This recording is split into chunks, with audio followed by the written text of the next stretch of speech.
Welcome everyone to a casted game for Age of Empires 4! And today, spawning in the south corner of the map, playing in blue, we've got Worm Retold, also known as beastyqt, playing as the Byzantines.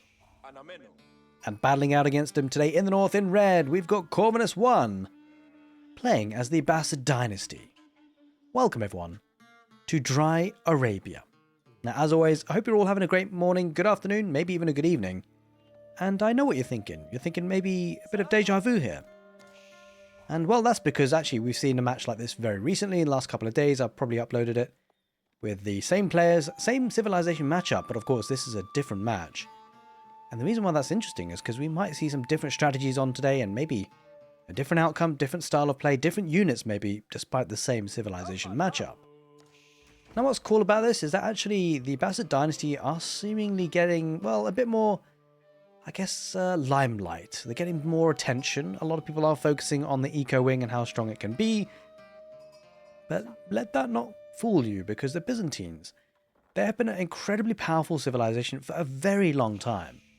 Even with the recent nerfs to the olive groves, they actually look to be a very strong civilization, being able to couple both a good castle age timing but also having a lot of feudal age presence, both at the same time.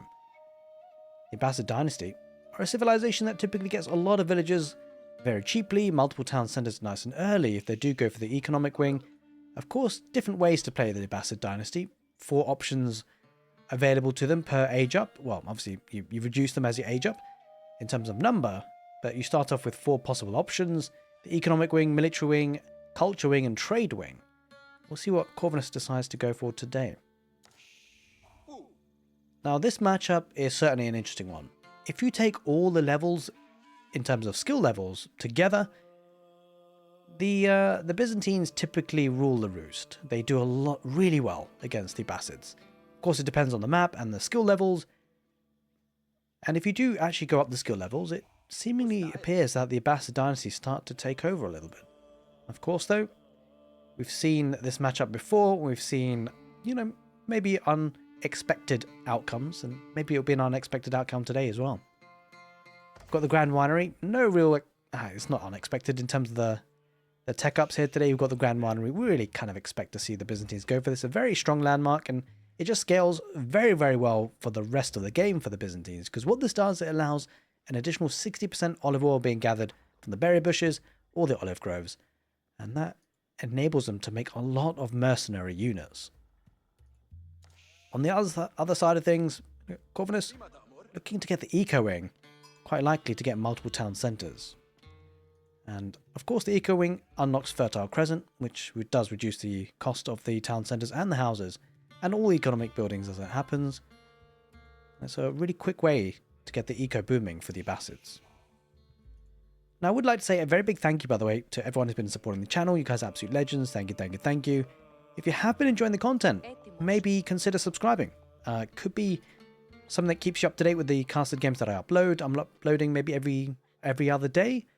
And more importantly, hit the notification bell, because that's actually going to give you a bit of a ding-dong when I do go and upload something. But of course, if this is your first time being here, I'd recommend watching maybe 2 to 3 casts and actually seeing if you enjoy it or not before taking that plunge to press the button, because you don't really want notifications for something you don't want to be really watching. So we do see quite a few villagers on stone now, so looking to get that second town centre before too long. Now, Beasty will be looking to extend the sister network, which is actually the root and the heart of the Byzantine economy. Give them basically villages within the influence, an increased rate of gathering, 10% at water level 1, increases by 4% per level. And so really powerful to kind of connect these up with the aqueducts to increase that water level. And the reason why it's kind of nice, a bit of an eco boost is, well, first of all, it's the eco boost of the gather rate for the villagers, but more importantly, when you do scale the water levels, it also doubles up as increasing the military production rate from the buildings. And so the eco can be spent on military very quickly. It's very synergistic, very, very nice flow from economy into military. Speaking of economy, Aoe4 is going to get that second town centre now on the gold and the wood line. And this is kind of curious, because we have to think about really what happens here in terms of whether it's going to be extended feudal age or does a player go for the castle age. If we do see an extended feudal age, That could sometimes benefit the Byzantines on the short term because they do get plenty of units quite quickly. They can really do some damage. Whereas, of course, if the game goes really heavily into the feudal age, eventually the villager lead will climb for the Abbasids, and that could potentially take a hold. The question is whether Corvinus will want to kind of defend a very big push from the Byzantines, or would he look to go to the Castle Age, get some premium units, and help him defend that way? Of course, it's a big investment to the Castle Age. 1,200 food, 600 gold. Doesn't come cheaply, that's for sure. What we are likely to see, though, is the Byzantines looking to punish the Abbasid dynasty 2 town center play, maybe even punish a Castle Age from them too.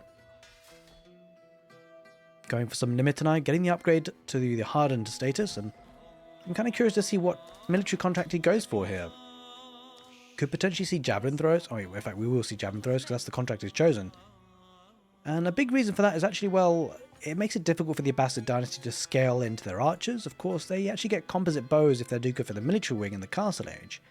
And so javelin throwers actually puts a bit of a spanner in the works in that regard. Now, of course, being able to be on berries means that the javelin throwers should be able to come up pretty soon and should be able to afford a next batch relatively soon as well. Barrack stable opening, 1-1-1 with the archery range as well. So maybe Corvinus isn't really thinking about the Castle Age anytime soon, understandably so, because you expect to see units coming across now. There it is. There's the first Limitanite, probably first of many. Some important upgrades already in play, by the way, for the Byzantines. The wheelbarrow, horticulture, double broadaxe. Corvinus yet to get any of those, but he does have the second town centre running, of course.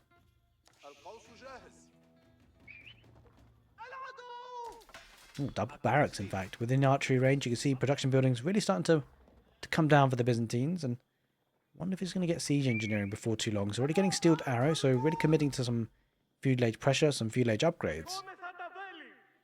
As Corvinus decides to add in another archery range.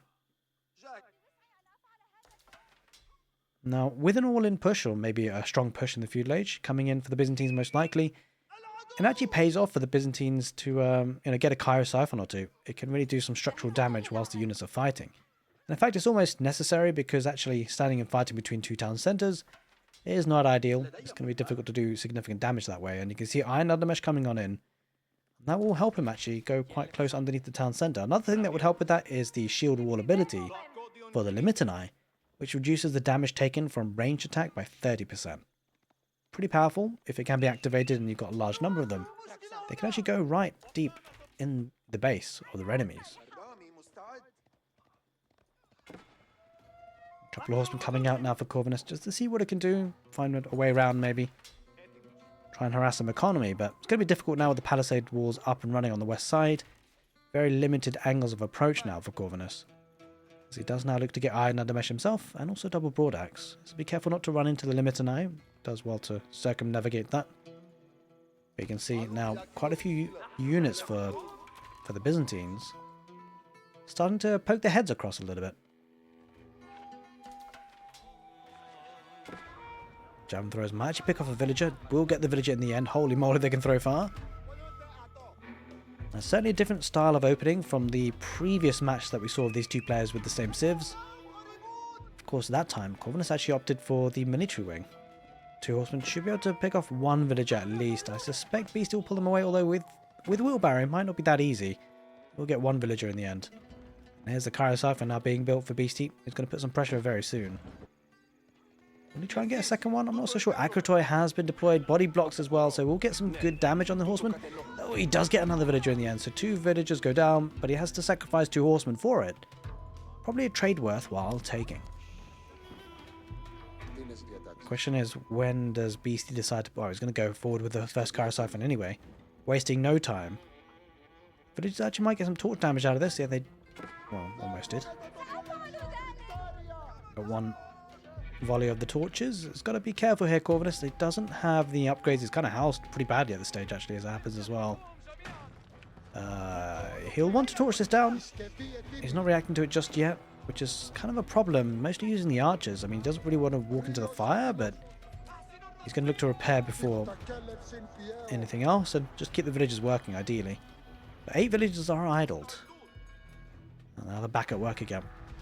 But he needs to pump out units if he can here, Corvinus. He's going to have a hard hold. As yet another Cairo 7 comes up. Should be able to take this town setup down pretty quickly, actually. Might be tricky for Corvinus to hold this. As yet more javelin throwers are about to make their way across the map. He's going to go for a fourth one as well.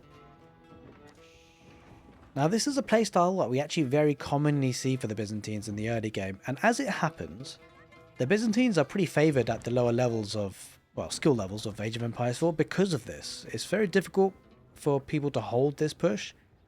Of course, the higher ranked players are more adept at doing so, and I guess that's why they have a better chance in this matchup as the Abbasids. But certainly, the lower ranked players typically suffer at this position and find it difficult to hold.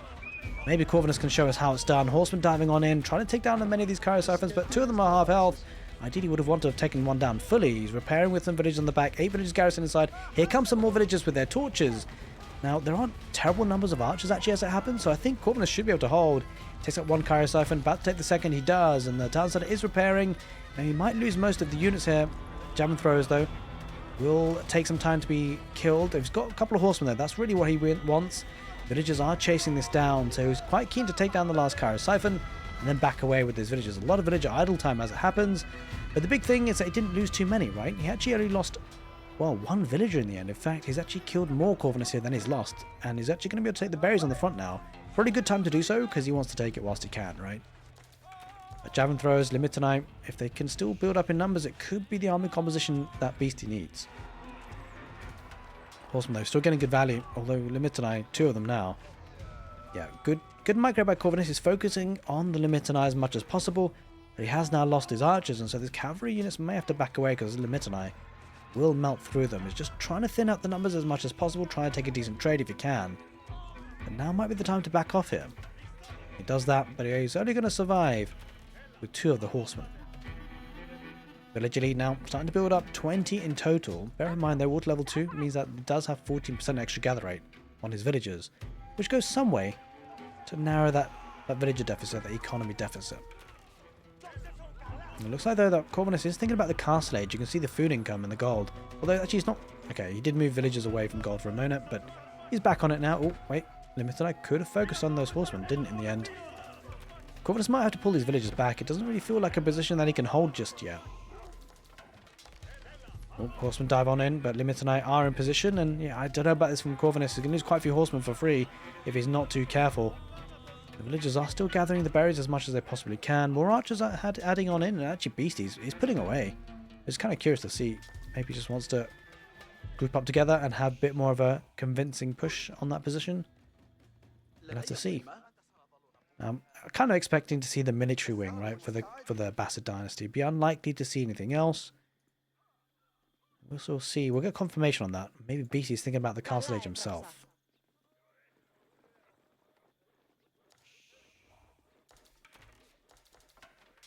Now, getting to the castle age for both players is going to be interesting, right? Because Beasty, with the mercenaries, with just the sheer number of units he has, he will have map control. And obviously, when you get to the castle... Oh, these horsemen. Oh, no, Corvinus. Lost about 3 horsemen for free, losing a couple of archers as well. Now the villagers definitely do have to back away. But yeah, on that note, getting to the castle age, it's important to be able to pick up those relics. And actually, Beasty is in a much stronger position to do so, right? He just lost so many units there, Corvinus, that his position now is worsened in terms of getting control over the map. He's over on the bearers on the right side, which if Beasty spots could be devastating. Now, with all that in mind, if Beasty does get to the castle age at a reasonable time, he might actually get the lion's share of the relics and actually start to narrow that villager deficit gap, or economic deficit gap. I just realised I said deficit and gap at the same time, which both mean the same thing, so bit of emphasis on that, I guess. And it will be the military wing, about 50 seconds away. And the big problem is that these 2 barracks are actually in the forward position. It's not ideal being there, because they could be taken down. And you don't really want to be spending wood on more buildings that maybe you shouldn't have lost in the first place. So this could be a bit dicey for Corvinus. It might probably be hard to hold this, actually. There's just so many units. Now, bearing one thing in mind, Gulams is actually what he needs. So taking the barracks out here for Beasty is actually really strong, because he limits the number of the Gulams that can pop out. And that's what's really going to hurt him. Only 15 seconds away. from that castle age. Golden Horn Tower will be built by 14 villagers. Fully expecting to see a monastery being built after. Although having said that, you can actually make monks from the Grand Winery landmark. Well, the barracks are likely to go down in the end. I don't think there's any villagers on hand to repair. Take a look at this on the right side. Oh, this could be devastating for Corvinus. There's a lot of villagers here. No outposts. 17 villagers he pulls away. But, I mean, ultimately, there are definitely going to be villager deaths here. He's lost 3 already. He could at least plenty more, I think. These archers should be able to keep up. And this is a really big problem for Corvinus. He's going to lose a lot of his economy here.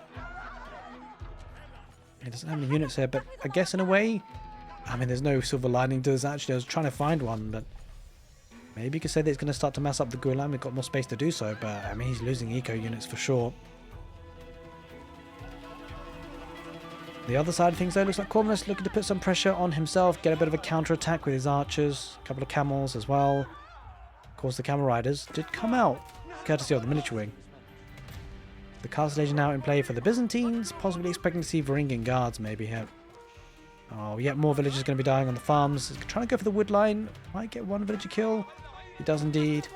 But of course, Beasty having killed 18 so far is pretty devastating to that abbasid dynasty economy. He's still got more archers coming around. He's going to pick up another on this wood line. The waypoint not fixed here for Corvinus. And Varangian guards should be able to hold. I don't think his archers ranging is going to get too much more value. Although these camels might get a couple of, probably maybe one at most, I think. In fact, doesn't even get that. Oh, there's only 8 garrison spots. Oh god, this is not good here for Corvinus. He's definitely going to lose a couple more. He needs those Gulam. He's actually going for a couple of lancers, which will give him some map mobility, but oh, he's going to run into trouble here. Oh no, that's really not what he wants. Going against veteran Limitani, he loses the lancer very quickly and cheaply. Going around the back, trying to get value if he can, but there's nothing to be found just yet. He is on the wood line, but Beasty probably has enough to defend here now. And this wood line for Corvinus is in trouble. Now he's going to start to fight it off with the Gulam. Beasty happy to pull back. And I wonder if we see a scholar just yet. Yeah, a couple are being queued up. The monks. And the map control that Beasty had isn't as great as it once was, although with Conscriptio in play, with water level 3 now, I believe we're at. Yeah, water level 3. It should be a good 60% extra production speed on these buildings. Just to get confirmation of that, it is indeed 60%. These archers won't be able to survive for too much longer. Beasty is actually heading back, looking to regroup and recuperate. Pick up those relics, most likely.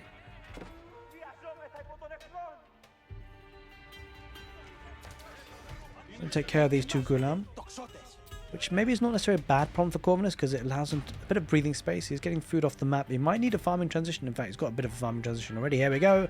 Here come the farms, which are cheaper for the Abbasids, which certainly helps.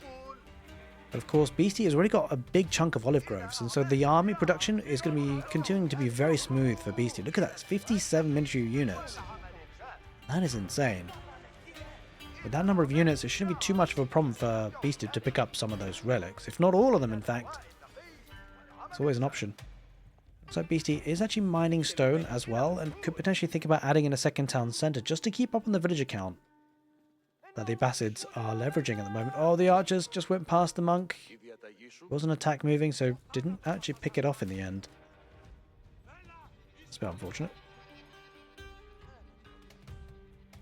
Looks like he's trying to deny the relics, I assume. Yeah, looks like he's heading that way. And looks like Beasty might be able to pick it up and get out of there in time.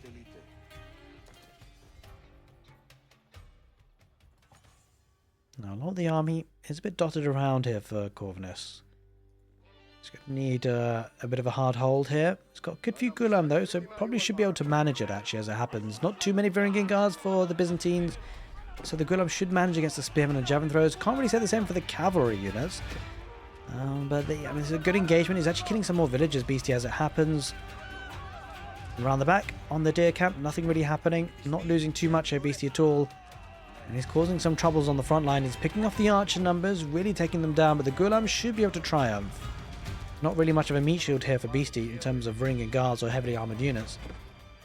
So we'll be pushed back for now, but he's killed 29 villagers in total. That is a big chunk of the economy. These archers... Oh, he's going to snipe out one of the monk. No, he deposits it just in time. The relic Got 2 in play already and 2 more on the way. And kind of curious because Beasty, he doesn't really want the olive oil at this point, I guess. With the relics, he's actually depositing it in monasteries to get the gold instead. So the way it works is if you drop the relic inside the Grand Winery, you actually get a trickle of olive oil. If you drop it in the monastery, you get a trickle of gold.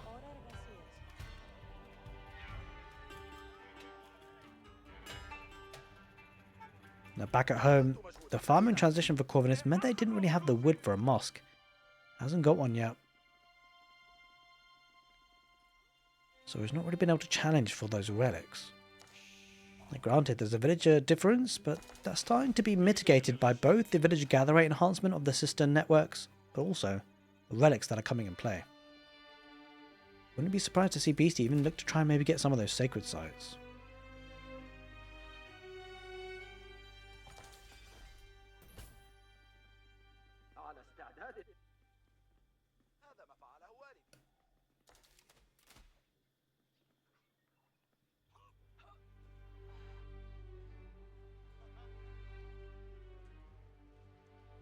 Third relic has come on in. Fourth one about to come in too. And there's actually one more relic on the west side, which looks like Beasty should be able to get. So it looks like it's going to be a 5 relic game here for the Byzantines. Double mangonel play for the Abbasids. Of course, able to build them on the ground.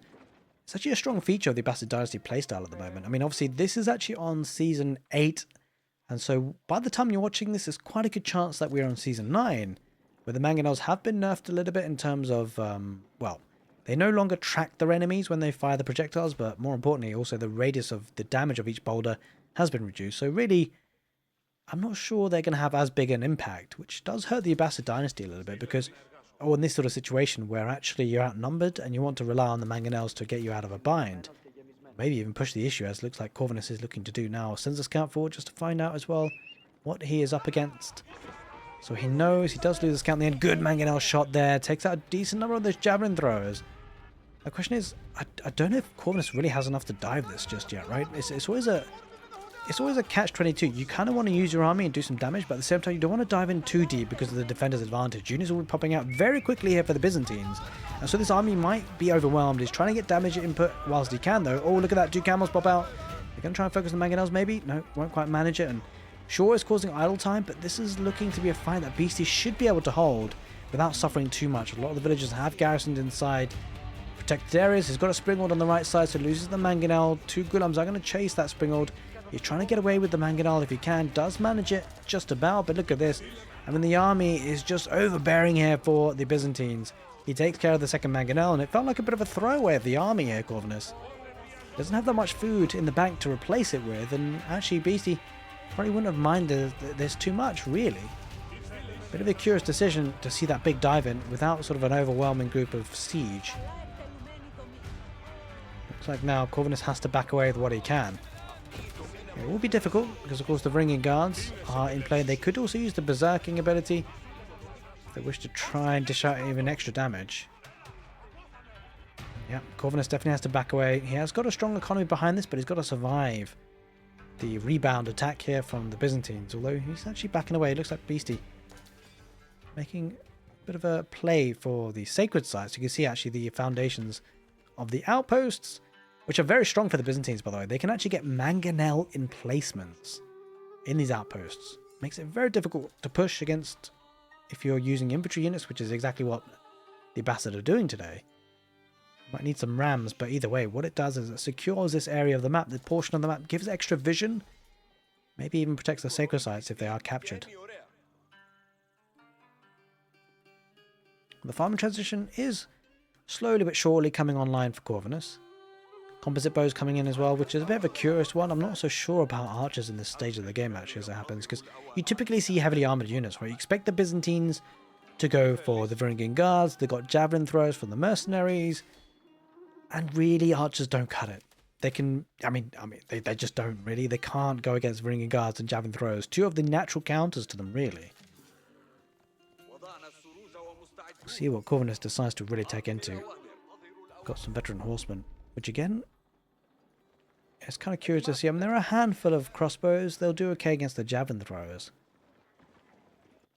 I'm kind of curious to see if some Limitanei will come in for the Byzantines as well. Pretty mixed army, especially adding in the camel riders, which will actually give a bit of a debuff. camel unease, 20% less damage from the horsemen. It's a big deal, actually, when you think about it. Second sacred site, middle sacred site has been captured by Beasty now as we speak. There's quite big potential. He might be going for the sacred site victory. At least it's going to force the Abbasid to get onto the map, which is not necessarily something they always want to do.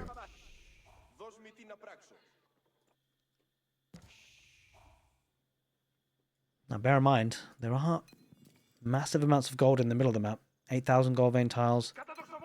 2 of them in the middle of the map. So the Abbasids will need to venture out eventually, because this is actually the kind of last remaining gold that Corvinus has access to. So he needs to make a play for it. The only problem is that Corvinus, that last dive of losing the army, he's not be able to establish any sort of map presence. So if he had outposts there whilst he was attacking, it would be a bit of a different story. But as such, he's had to really go back to his base, and now Beasty's been able to get onto the map. And not only that, he's going to try and put some pressure on the actual main base. Going to try and go around the sides here with the horsemen, trying to get a flank on the siege if he can. Maybe pick off some reinforcements. Nice idea.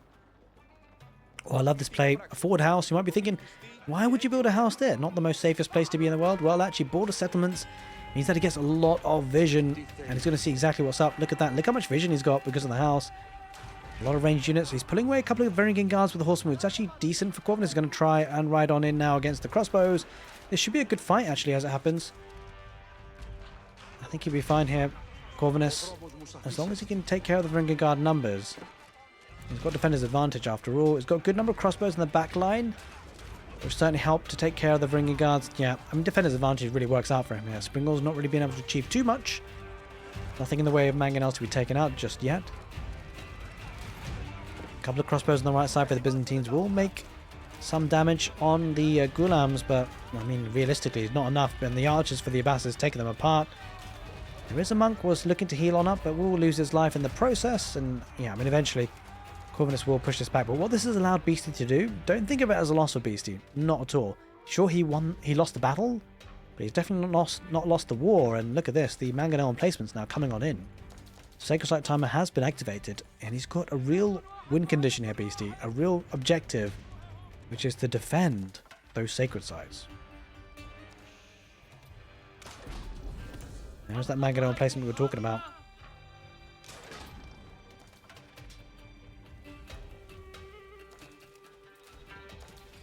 Looks like it's Corvinus' turn to push. But water level 4 now. The economy just gets stronger and stronger. Production capabilities gets faster and faster. Speaking of which, they're heading in forward now. Now the shield wall activated is really good for the Limitanai. Forces these ranged units to try and take them out if they can, but it absorbs a lot of damage. Mangonel does get the last shot, but in the end was sniped by a handful of Ghulams. The biggest problem here, whilst Beasty is potentially losing this fight, he still has access to the sacred site, and that mangonel replacement is actually working wonders for him. He's getting the forward production as well, and he's getting the forward cistern, which again allows the conscriptio to be activated here. But he's being pushed pretty hard. He doesn't really have full control just yet. He does lose the sacred site, so Corvinus, he mitigates that objective that Beasty had for the time being. But he does need some rams. He needs a way to take out the mangonel replacement outpost, because it is getting some value. He's going to snipe out one of the mangonels. Oh, but a good shot there before it dies on the ranged units on the back line. Looks like Corvinus is making some strides here. The second town center working out really well for him. Beasty having to back away. He does have a second town center of his own, so we'll be able to keep up on the villager count, at least in terms of how it scales. But Corvinus is certainly far ahead on economy. But it might not be as far as you think, considering the water level 4 is in play, extra 22% gather rate, more importantly 5 relics and 2 sacred sites. Really adds in a lot of gold. Looks like he's going to try and snipe the mangonel. Will he get it in the end? There are limits tonight there, so I'm not so sure he does. He might get it just one more hit. He does get it in the end. Corvinus, a nice pick off. Picks off some of the premium units. Look at that. The houses just getting the vision for the Byzantines. I wouldn't be surprised to see Beasty look to capture the sacred site once again. I wonder whether Corvinus is thinking about the Imperial Age. Where is he actually getting gold from? I think... Has he only got one spot? I'm kind of curious, actually. Where is he getting gold from? He does have active... Oh, there it is. But it is only a humble 4,000 tile gold vein, and that's going to expire pretty soon. So certainly we are heading into the 30-minute mark in the game now. It's definitely going to be a lot more importance placed on these 8,000 gold vein tiles. Question is, who can secure them? I mean, ultimately, it looks like Beasty's got them secured relatively well. Look at that. Trying to get a keep Corvinus, though. He wants this. He wants this position big time. Oh, villagers almost got caught out. Water level 5 now. The eco is absolutely buzzing. 26% extra gather rate. 100% production speed on the buildings. Here come the villagers. Oh, Beasty, he should be able to spot this. Where did this villager go? Where's it going? Is he scouting with the villager? I was building houses across the map to get the vision. Trickle of red units down the middle. Sacred Site has been activated once again. This time he has actually established a bit of a forward base with barracks and archer range. Ooh, double mangonel gets a massive shot on those spearmen. They're very low on health. He's got Vringing Guards tanking. He's going berserk. He's activated the ability. It gives them an additional 6 damage for 30 seconds. It does reduce their armor by 4. But boy oh boy does it pack a big punch. And well, the spearmen are actually going to do pretty well here for the Abbasid dynasty. It does have phalanx upgraded, so he's got an extra ranged tile on it. It means in melee mosh pits they take a really good cost-effective fight. They don't have to path around to try and find a surface area to attack, because they've got the extra range on them. The Ghulam's tanking heavily. But overall, it feels like a fight that actually Beasty should win. I mean, he's got crossbows now. They'll do well against both the spearmen and the Ghulam. He's even got Mangonel behind this. Yeah, I think Corvinus is starting to run out of steam. Double keep, in fact, for Corvinus. He really wants that position. And he even holds on to the Mangonel here, Beasty. That is critical. Really high impact unit for the Byzantines now. And Corvinus hasn't been able to deny the Sacred Site, and he's running low on military counts. He's got the forward production. Looks like it's mostly Ghulam, which is a problem actually. He's running into the counter. Look how many crossbows are here. Beasty, he's ready for what the Abbasids are throwing at him. This is a deadly army. Bringing guards, crossbows, add in a couple of camels. And Beasty's looking to push. You can see he's pumping out army very quickly. Horseman trying to get onto the back line. Good Mangonel shot on the crossbows and the archers in the back. But he might lose the Mangonel in the end. It looks like he will. The horsemen, though, most of them will go down, if not all. They do all go down. Crossbows now going to be microed back here for Beasty. Around the south, all villagers. They're going to try and take out the trebs that were working on the keep. It's going to be painful. He might get the trebuchet in the end, but at what cost? That's the question. The forward army is backing away for Beasty. He has to. Ghulams are running them down. And he just loses so many villagers there, Corvinus. Sure, he took out the treb, but I mean, was it a price worth paying? All those villagers. He does have a second town centre, so should be able to recuperate them. He does have 131 villagers in the end, so maybe it was okay to throw those away, I guess. Well, what he wants villagers in their position in the front section, right? He wants them to be mining gold if he can. Ghulams versus Bringing Guards. Well, only a handful of Ghulams. In fact, mostly spearmen here now. Beasty looking to get a keep of his own to be a staging ground to attack from. Despite there being horsemen, there's a good number of crossbows that should eventually take them down. Another trebuchet heading forward. Now, it's kind of a difficult one to call, actually. There's a lot of units being trickled in here by the Abbasids. It does feel like it's a bit closer to the Byzantine production, so it should be able to reinforce a little bit better. And the trebuchet now starting to work on the keep. As long as he keeps the trebuchet alive, he should be fine here, Beasty. Should be able to push that back. Sacred Site timer still at 6.5 minutes almost. Look at the flood of units. Beasty just keeps on pumping out. Oh, the keep has been denied, at least for now. The villagers have to back away. But it doesn't seem for too long, actually, as it happens. The military numbers just looking way too good. I think the villagers will go back out to build the keep again. Here come another batch of spearmen. But the issue is actually gold, right?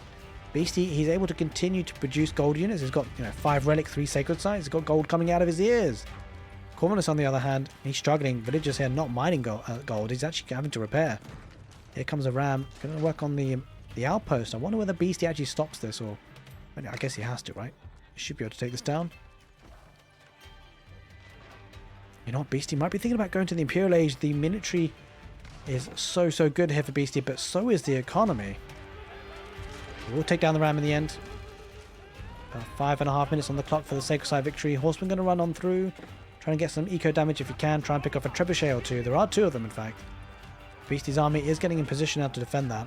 It hasn't been able to get the keep up just yet. It's been a bit of a costly one there for Beasty. But he should manage it in the end overall.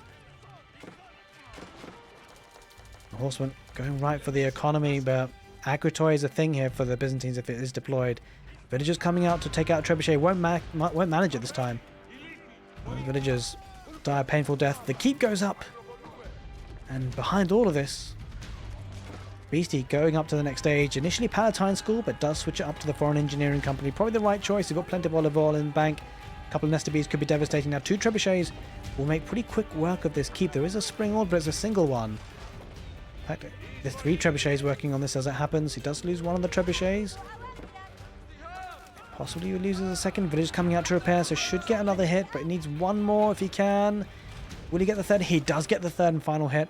But he loses the spring order in process, and he's probably going to lose those villagers as well. But Corvinus is actually starting to push back quite a bit. The keep is established though, and it's going to be hard for Corvinus to deal with.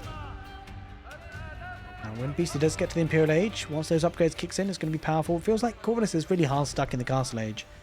It's going to be a difficult task here for Corvinus. Doesn't have access to gold. He's got no one mining this. It's kind of secured with one keep, but no villagers there on hand to actually mine it. And that's the big problem. And he doesn't have any relics he can rely on either. Beasty is sending his army where the Sacred Site is being challenged. He just needs to keep units on the Sacred Site if he can, just to keep it alive. Here comes that army. He needs to get on top of it, at least with something. Bringing guards. Limit tonight. They're going to tank through. All the horsemen just charge on through. They're going to go for the back line. Here come the rams as well. Going for the outpost if he can. But he has come off the Sacred Site of Corvinus. He's engaging in the fight, wants to win it, but I'm not sure he even does. The Varangian guards are hella tanky, and now they have been upgraded to the elite Varangian guards, and that's going to be tough. These Gulams shouldn't really be able to match up. There's even crossbows in behind for the Byzantines. And this is looking a bit dire here for Corvinus. He has to deny the Sacred Site if he can. But he's outnumbered. He's outclassed in terms of the quality of the units. And there it is. GG gets called. And the Byzantines are playing a bit differently. They're going for the Sacred Sites, mid-map objectives. In fact, to be fair, he would have won it without it anyway. And Beasty, he takes the victory on Dry Arabia. I hope you guys enjoyed this one. If you did, make sure you give the video a thumbs up. Take care, and see you next time.